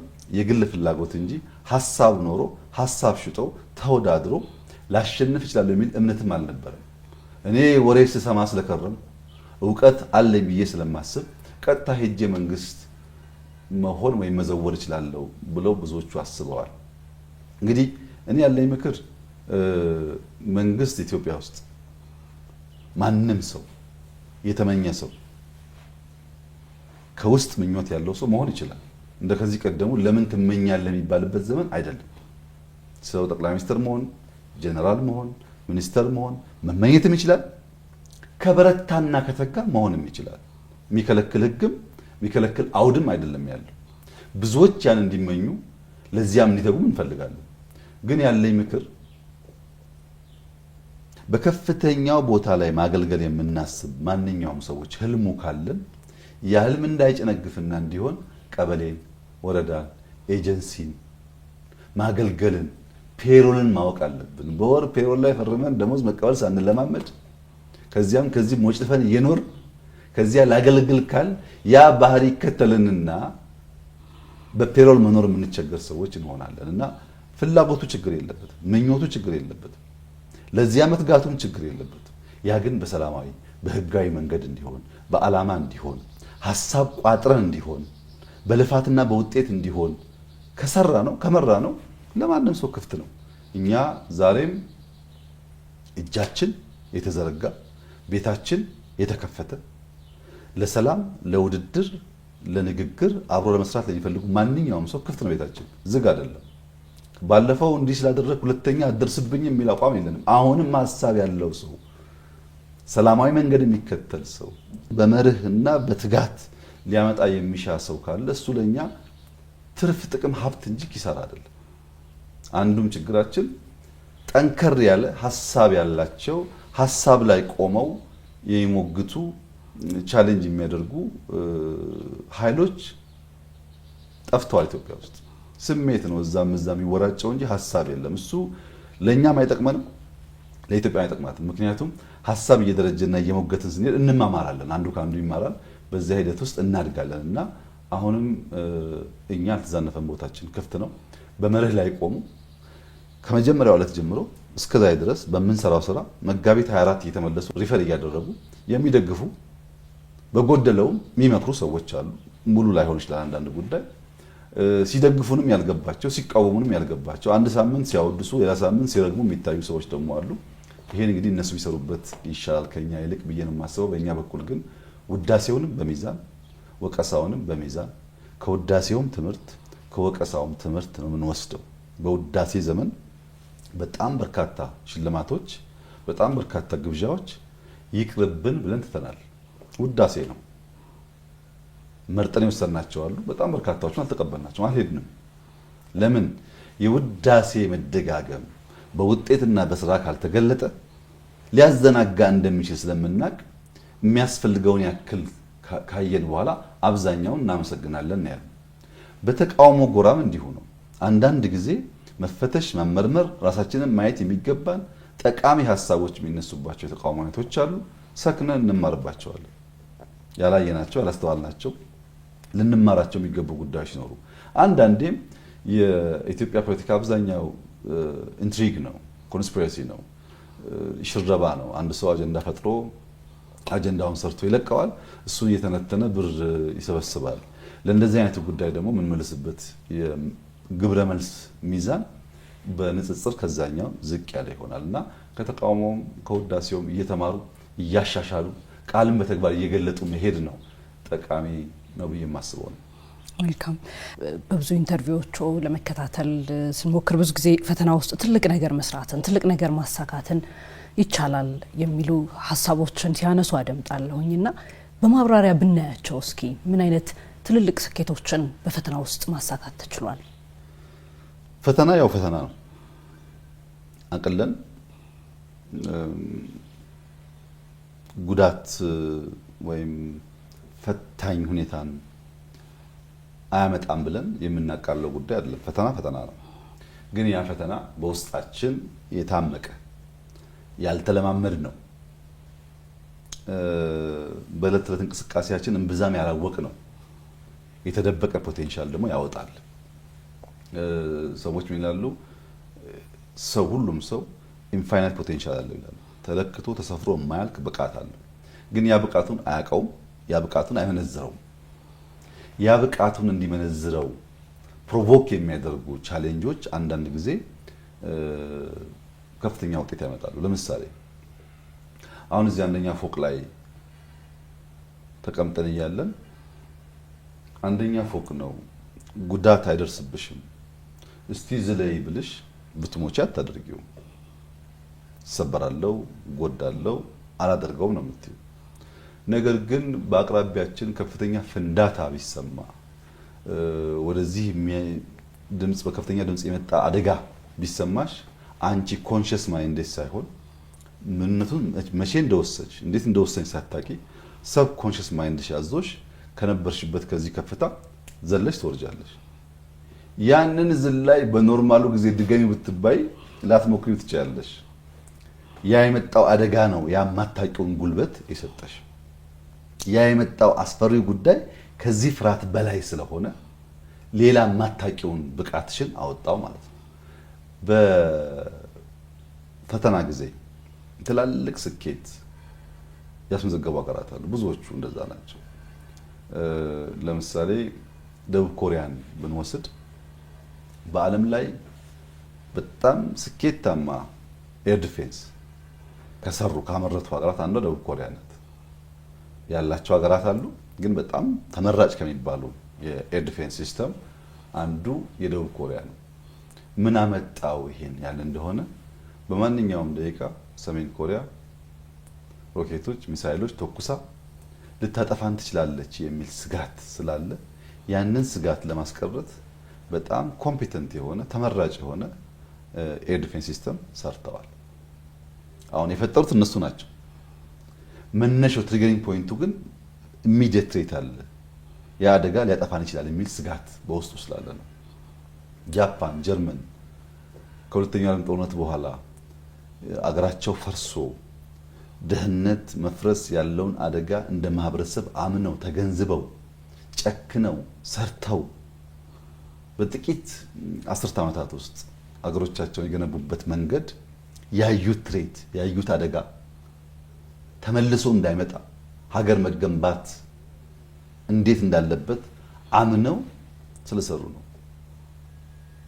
ሁላችንም ከፊታችን የሆነ ነገር እንዳለ ስናስብ በተገራ መንገድ ፊር መገራት አለበት። ፊር ገቨርን መደረግ አለበት። ገቨርን ያልተደረገ ፊር ጥፋት ሊያመጣ ይችላል። እየፈራን ያንን ፍርሃት ለመከላከል የምንሰራው ስራ ግን የማናውቀውን ብቃት ሊያወጣ ይችላል። ለምሳሌ በእኛ ሁኔታ ከለውጡ በፊት የነበረው አጠቃላይ ሎ ኢንፎርስመንት ኤጀንሲስ መከላከያው፣ ደህንነቱ፣ የሳይበር ሴኩሪቲ ተቋሙ ያለው ብቃት እና ዛሬ ያለውን ብቃት ማወዳደር አይቻልም። በጣም ከፍተኛ ዲፍረንስ ነው ያለው።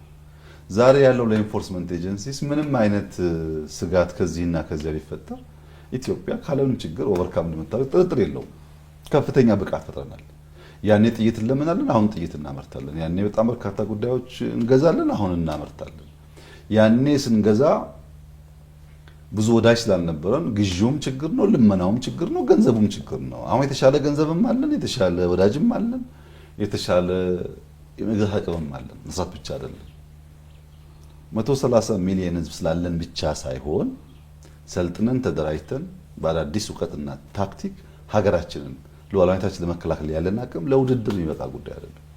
እውነቱን ለመናገር እነዚያ ፈተናዎች ባይፈጠሩ ኖሮ በዚያ ልክ እንደረጅ ነበር ወይ የሚለውን እጠራጠራለሁ። መለስተኛ ስራ እንሰራ ይሆናል፣ ግን በዚያ ልክ መጠንከራችንን እጠራጠራለሁ። የመከላከያን ብንተውና የኢንሳን ብንወስድ ከለውጡ በኋላ ሰፋፊ ቨርቹዋል አታኮች ነበሩ። በኢንተርኔት መብራት ኃይላችንን ቴሌኮሙኒኬሽናችንን ማጥቃት ሰፋፊ ነበሩ። እነዛን ቨርቹዋል አታክ ይሄ የመሬት ሶቨሬኒቲ ብቻ ሳይሆን የቨርቹዋል ሶቨሬኒቲያችን ለመጠበቅ ሰርት የሚባለው ሲስተም ወይም በሳይበር ሴኩሪቲ የመጣን ጥቃት የመለየትና የመከላከል አቅም የገነባንበት ልክ በጣም ከፍተኛ ነው። ያኔ ጥቃቱ እንደዛ እያለ ባይመጣ ኖሮ በዚህ ልክ እንገነባው ነበር ወይ? አይ ዳውት። እና መከራ ነው፣ ዋጋ አስከፍሏል፣ ህይወት በልቷል፣ ንብረት አውድሟል፣ ብዙ ጥፋት አጥፍቷል። በዚያው ልክ ደግሞ የማናቀውን ብቃት የማናቀውን ነገር ፈጥሮ አልፏል። ጥፋቱ ቁስሉ አለ፣ ጥቅሙ ግን ለልጆቻችን ይሸጋገራል። ካለምንም ጥርጥር የኢትዮጵያ ሉዓላዊነት፣ የኢትዮጵያ አንድነት ዛሬ ለኢትዮጵያ መንግስት ስጋት አይደለም። በተሟላ መንገድ ሉዓላዊነታችንን ከማንም ኃይል መጠበቅ እንችላለን። በተሟላ መንገድ እንደዚህ አይነት ቁመና የፈጠርነው በስራ ነው። ፈተና ነው የመጣው። ኮሮና ልውሰድልሽ እንደ ሁለተኛ ምሳሌ። ኮሮና ዓለምን የናጠ አደገኛ ቻሌንጅ ነው። እንደ ኢትዮጵያ ላለ ገና ለውጥ ለጀመረ ሀገር፣ እንደ ኢትዮጵያ ላለ ተቋም ላልመሰረተ ሀገር ሳይሆን ለትልልቆቹም ቢሆን ገንዘብ ላላቸው የጤና ተቋማት ለገነቡትም ቢሆን ፈታኝ ነገር ነበር። ግን እኛ ልክ ኮሮና መጥቶ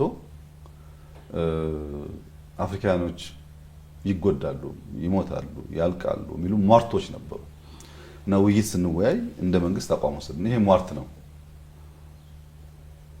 ከዚህ ኮሮና ውስጥ በተቻለ መጠን ህይወት እየታደግን ለልጆቻችን ሀገር የምትቀጥልበትን መንገድ እንስራ። በሽታ መጣ ብለን በራችንን ደጃችንን ዘጋግተን በረሃብ ማለቅ የለብንም። እንጠቀምበት። አንደኛው መሬት ጦም ማደር የለበትም አለ። ሁሉም ሰው ይስራል። መቼም መከራ ያስተባብራል። ተሰባሰብን፣ ሰራን። ዛሬ በምርት የመጣው ውጤት ቀጣይ ስራ የጠየቀን ቢሆን የዚያ ጊዜ መሬት ጦም ማደር የለበትም የሚለውና በአመት 2 የማምረት 3 የማምረት ልምምዱ መፍጠራችን በእጅጉ ለኢትዮጵያ አግዟል። አየር መንገዳችንን ሰጂ ኮሮና እንኳን በአየር እንቅስቃሴ ቀርቶ ሰው እርስ በርሱ መገናኘት ያቆመበት ሲዝን ጊዜ ነው። የኛ አየር መንገድ ደግሞ 1 አመት 6 ወር ከስራ ውጭ ሆኖ ቢቆይ እንደ ሌሎች ሀብታም መንግስታት ከፍተኛ ሀብት ኢንጀክት ስለማናደርግ ይወድቃል። ሰስቴን ማለት ሰርቫይቭ ማድረግም ይቸገራል። የለም ወንበር እንፍታና ካርጎ እናርገው ብለን ዓለም ያገናኘ አየር መንገድና ከ6% በላይ ሬቬኑ አግኝቷል። በዛ አመት እድገት አግኝቷል። በኮሮና ውስጥ ዓለም ላይ በትልቁም በትንሹም ሀገር አየር መንገዶች መንግስታት ኢንጀክት ሳያደርጉላቸው ሰርቫይቭ ያደረጉ የሉም። ብዙ ይወደቁ አሉ፣ ግን ሰርቫይቭ ያደረጉትም በመንግስት ድጋፍ ነው። እኛ አንድ ብር አልሰጠነውም። ያንን ቻሌንጅ ወደ የሚመቸን መንገድ ቀይረን ተጠቀምንበት። በጣም በርካታ ምሳሌዎች ማንሳት እችላለሁ። ፈተናዎች ኮሮናም ይሁን አንበጣ፣ ጦርነትም ይሁን ሌላ መልክ ያለው ፈተና የራሱ የሆነ ኦፖርቹኒቲ ይዞ ይመጣል። ያን ለማየት የሰከነ ማንነት፣ የሚያስተውል ማንነት፣ ችግርን በችግርነቱ ብቻ ሳይሆን ከችግር ውስጥ የሚገኝ እድልን ፈልቆ የማውጣት ብቃት እስከተፈጠረ ድረስ በእያንዳንዱ ፈተና ውስጥ ጠቀሜታዎች አሉ። ለምሳሌ አሁን ዓለም ላይ ያለው የታሪፍ ሁኔታ አስጊ ነው፣ አስጨናቂ ነው። ለእንደ ኢትዮጵያ ያሉ ሀገሮች ከባድ ነገር ነው። ተቀምጠን ተወያየን፣ እንጠቀምበት። እድል አለው፣ ችግር ብቻ አይደለም። እውነቱን ለመናገር ከፍተኛ ጥቅም እያገኘንበት ነው እና ከማንኛውም ፈተና ከማንኛውም ችግር በማስተዋል ተፈልቅቆ የሚወጣ ኦፖርቹኒቲን ማየት እስከቻለ ድረስ ምንም ጥርጥር የለውም ፈተና የሚያመጣቸው እድሎች አሉ። እነሱን መጠቀም የሚያስችል ብቃት መፍጠር ደግሞ ያስፈልጋል። በዚህ አግባብ ነው ኢትዮጵያ ውስጥ ባለፉት 7 ዓመታት በጣም በርካታ ፈተናዎች ገጥመውን ለማመን የሚያስደንቁ ድሎችም ለማመን የሚያስደንቁ ተአምር ሊባሉ የሚችሉ ድሎች ተመዝግበዋል። እያንዳንዱን በየፈርጁ ማየት ይቻላል። አስደማሚ፣ አስደናቂ፣ ለማመን በእጅጉ የሚዳግቱ ተአምራዊ ውጤት አይተንበታል። መጋቢት 24 የተናገርነውን በየዕለቱ እየኖር በየዕለቱ እየሳቅን በየዕለቱ እየተደመምን በውጤት ሙላት ወደምንፈልገው ሀሳብ እየተጓዘ ነው። ያ ማለት ግን ማዕበል የለም ማለት አይደለም። ማዕበሎች አሉ፣ ፈተናዎች አሉ። እነሱ ወደምንፈልገው ግብ የሚያደርሱን ጉልበት እንዲሆኑ አድርገን እንጠቀምባቸዋለን። በዚያ መንገድ ነው የሚገነዘበው። ክቡር ጠቅላይ ሚኒስትር፣ የተለያዩ ሜጋ ፕሮጀክቶች እንደ ሀገር ይከወናሉ እና እነዚህም ፕሮጀክቶች ደግሞ በአካል ሄደው ቅርብ ክትትል ያደርጋሉ። ይህ ብዙም የተለመደ አይደለም፣ በመሪ ደረጃ የሚደረጉ ክትትሎች እዚህ ሀገርና ይህን ለምንድን ነው የሚያደርጉት? ስኬት መከናወን ጀምሮ መጨረስ፣ ካሰቡት ግብ መድረስ የማድረግ አቅምን ይፈልጋል። ሳንተጋ ሳንለፋ ከፈለግነው መዳረሻ መድረስ አይቻልም። አቋራጭ መንገድ የምንፈልገውን ውጤት ሊያመጣልን አይችልም። አንዳንዱ ጉዳይ በዚያ ትጋት ውስጥ በዚያ መውጣት መውረድ ውስጥ ማለፍ ይጠይቃል። በእርግጥ ይሄ በእኛ ሀገር ብቻ የሆነ ጉዳይ አይደለም። ማንኛውም ተቋም በወጉ ያልገነቡ ሀገራት ሀገራቸውን ለማጽናት ለልጆች የሚሸጋገር መሰረተ ልማት ለመጣል ፍላጎት የነበራቸው ሀገራት በሙሉ አመራሮች ወይም ኤጀንሲዎች፣ ቼንጅ ኤጀንቶች ከፍተኛ ሚና አላቸው። አሁን የምናየውን አውሮፓ ያ መሰረተ ልማት ያን ሀገር የገነቡ የሆኑ ኤጀንቶች አሉ። ልክ አሁን እኛ በምናደርገው መንገድ ከዛ በኋላ ያለው ትውልድ ያን እየጠበቀ እያሻሻለ ቀጥሎ ሊሆን ይችላል። ብዙ ሀገራት የምናየው ግን ወጣ ያለ ኢንተርቬንሽን በሚያስፈልግበት ሰዓትና በቂ ጠንካራ ተቋም በሌለበት ጊዜ ውስጥ ህልም ያላቸው ሰዎች ህልማቸውን ከውነው ለማየት ኤክስትራ ኤፈርት ጥረት ይጠበቅባቸዋል። ጥቂት ኤግዛምፕሎች ማየት እንችላለን። ለምሳሌ ከሁለተኛው የዓለም ጦርነት በኋላ ፈረንሳይ በጣም ጉዳት ከደረሰባቸው ሀገራት አንዷ ነች። አውሮፓ አጠቃላይ ተጎድቷል። ፈረንሳይ የዛ ጉዳት ተቋዳሽ ናት። እና ቻርልስ ዳጎል በወቅቱ የነበረው አመራር የፈረንሳይ የያኔውን አውድ የማይገልጡ የያኔውን ችግር የማይገልጡ አዳዲስ ሀሳቦች ይዞ ብቅ ብሎ ነበር። በእርግጥ ያኔ የነበሩ ዜጎች በቀላሉ የሚገዙት ሀሳብ አይደለም። ሁለቱም ምሳሌ ለማንሳት አንደኛው ፈረንሳይ ሃይ ስፒድ ሬልዌይ ያስፈልጋታል ብሎ ሬልዌይ መገንባት ጀመረ፣ ሃይ ስፒድ። ሁለተኛው ክሊን ኢነርጂ ያስፈልገናል ብሎ ኒውክሌር ክሊን ኢነርጂ መገንባት ጀመረ። ዛሬ በሁለቱ ሴክተሮች ከፍተኛ ተቃውሞ የነበረው ቢሆንም በወቅቱ በሬልዌይ ብቻ ሳይሆን ሎጂስቲክስ በአጠቃላይ በኮኔክቲቪቲ ፈረንሳይ በጣም ካደጉ ከሚባሉ ሀገራት አንዷ ነች። ሲጀመር እንደዚህ አልነበረም። ዛሬ ያለውን ውጤት ዳጎል ላያዩ ይችላል፣ ግን በከፍተኛ ቅርብ ክትትልና አመራር ያን ነገር ለትውልድ አሳክቶ አልፏል። ኒውክሌርን ብንወስድ ከራሻና ከአሜሪካ ቀጥሎ ከፍተኛ አቅም ያላቸው ሀገራት ውስጥ የምትገባ ናት ፈረንሳይ። በአውሮፓ ፈረንሳይን የሚያክል የኒውክሌር አቅም ያለው ሀገር የለም። ያላቸው ሀገራት አሉ፣ ግን ፈረንሳይን አያክሉም በብዙ መልኩ። ያ የመጣው ያኔ በነበረው ኢንተርቬንሽን ነው። ያ ኢንተርቬንሽን ግን ትዕዛዝ ብቻ አይደለም፣ በጀት ብቻ አይደለም። ያ የነበረው ኢንተርቬንሽን ቀጥታ አመራርም ትጋትም ክትትልም ዲማንድ ያደርግ ነበር። ምክንያቱም ፈርሷል ሀገሩ፣ ተቋም አልተገነባም። ያኔ የፈረንሳይ ከፍተኛ አመራሮችና ጀነራሎች የሚጠበቁት ራሱ በሌላ ሀገር ወታደር ነው። በዚያ ልክ አርሚ እንኳን አልገነቡ። እንኳን እንደዚህ አይነት ቁም ነገር ለማሰብ ተቋም አልነበራቸውም። ያ መሪ በቆረጠ መንገድ መከታተል መስራት ነበረበት። ውጤቱን ትውልድ ዛሬ ሃርቨስት እያደረገው ነው። ከፈረንሳይ ወጥተን ሲንጋፖር ብንሄድ ሊ ኩዋን ዩ የሲንጋፖሩ ጠቅላይ ሚኒስትር ሲንጋፖሩን ከምንም ሀገር ያደረገ ሰው ነው። ግን ከሁሉ የሚደንቀውና ብዙ የተወቀሰበት አሁን የሚወደስበት አንዱ ነገር የሃውሲንግ ኢንተርቬንሽኑ ነው። በሲንጋፖር ቤት ችግር ነበር፣ ቤት መገንባት አለበት የሚል እንደ መንግስት እምነት አለው። ለዚያ በጀት ጊዜ ጉልበት ሰውቷል ሊ። ግን የሚገርመው እሱ አይደለም። በገነባው ቤት ውስጥ በአንዱ አፓርትመንት የወደፊቷ ሲንጋፖር በዘር በሃይማኖት እንዳትከፋፈል ብሎ ከተለያየ ጎሳ ከተለያየ ሴክት በግድ ነው እዚኛው ፍሎር ላይ ኦሮሞ ካለ እዚኛው ፍሎር ላይ አማራ እዚኛው ፍሎር ላይ እያለ ያኖረው። አንድ ሰው አንድ ጎሳ ብቻ ተሰብስቦ ሊገባ አይችልም ቤት ውስጥ።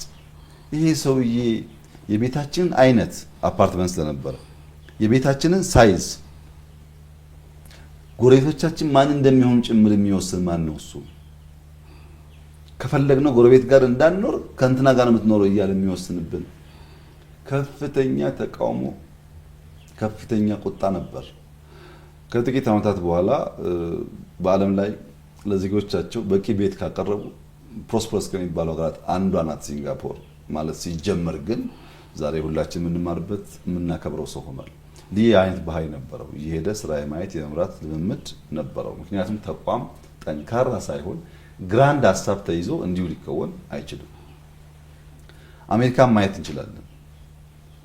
በ1950ዎቹ መጨረሻ 1960 መጀመሪያ አካባቢ ጆን ኤፍ ኬኔዲ የአሜሪካ ፕሬዝዳንት በነበረበት ጊዜ አፖሎን የስፔስ ሳይንስን ናሳን ፈጥሮ በስፔስ ሳይንስ ወደ ጨረቃ የመውጣት ህልም ነበረው። ያ ፕሮጀክት ወደ 25 ቢሊዮን ዶላር ገደማ ይጠይቃል።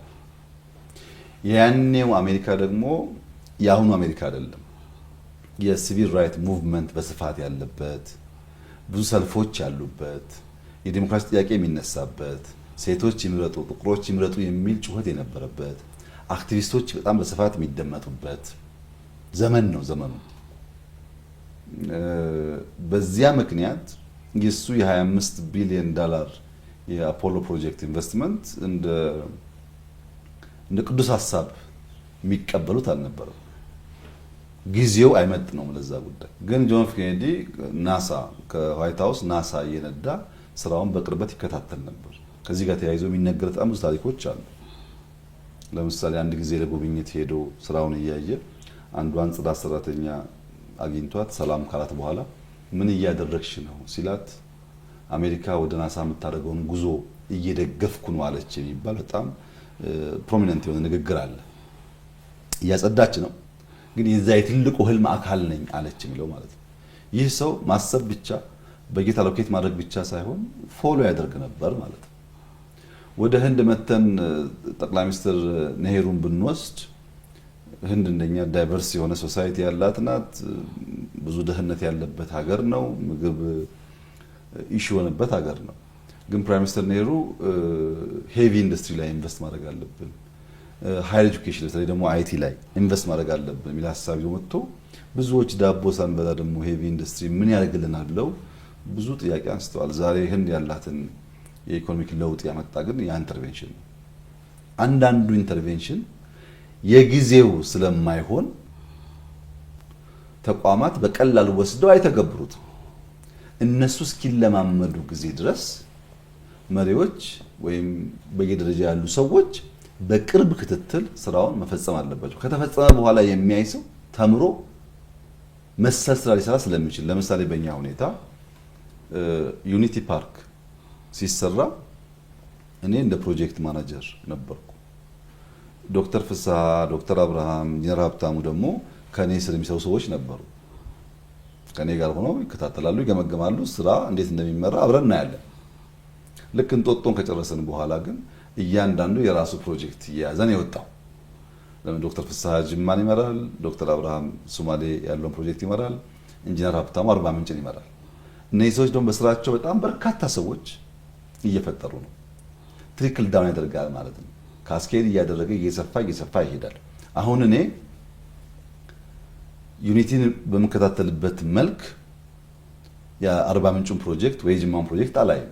ባለቤት አለው፣ ሪፖርት ይቀርብልኛል፣ ቪዲዮ ይቀርብልኛል፣ ሲያስፈልግም ሄጄ አየዋለሁ። እንደዚህኛው ግን በየቀኑ ክትትል አይጠበቅብኝም። እዚህ ያስፈልግ ነበር ቲሙ እስኪሰራ ሀሳቡን የሚጋሩ አብልጠው የሚሰሩ ፓሽኑ ያላቸው ልምድ ያካበቱ ኖት ኦንሊ ኖሌጅ ስኪሉም ያላቸው ተለማምዶ ስኪል ዴቨሎፕ ያደረጉ አመራሮች ሲፈጠሩ ደግሞ እኔ ወደ ሌሎች ስራዎች ትኩረት እያደረግኩ እሄዳለሁ። ለምሳሌ አዲስ አበባ ላይ የመጀመሪያው ኮሪደር የመጀመሪያው ዙር ሲሰራ እያንዳንዱን ኮሪደር የሚያስተባብሩ ሰዎች ኦልሞስት በየቀኑ የሳምንቱ አገኛቸዋለሁ። በየቀኑ ስራውን ያለው ኮሜንት አደርጋለሁ፣ ቀንሱ ጨምሩ ላለው በመጀመሪያው ዙር። በሁለተኛው ዙር ቢያንስ በ50% ቀንሷል ያ ነገር። አሁንም ከታተላለሁ አያለው፣ ግን የክትትሉ ዴፕስ ከአንደኛው ዙር አንጻር ቀንሷል። ምክንያቱም በአንደኛው ዙር የአዲስ አበባ ከተማ አመራሮች እንደዛ አይነት ስራ ሰርተው አያውቁም። ቢሮ ተቀምጠው የመገምገም የተለመደውን የስራ ባህሪ እንጂ ፊልድ ላይ ወክ እያደረጉ መስራት ብዙ አልተለመደም። በአንደኛው ዙር አብረን ሰራን። በሁለተኛው ዙር አብዛኛውን ራሳቸው ይሰራሉ። እኔ ደግሞ ማየት ባለብኝ ልክ አያለሁ። ይህ አሰራርና አካሄድ አንድ ነገር አልቆ ለማየት ጨርሰን ለማየት በእጅጉ የሚጠቅም ነገር ነው። እኛ በአይናችን ያላየነውን ድጋፍ ያልሰጠነው ነገር በጀት ብቻ አሎኬት አድርገን ውጤት እናገኝ አንችልም። ለምሳሌ ህዳሴ መውሰድ ይቻላል።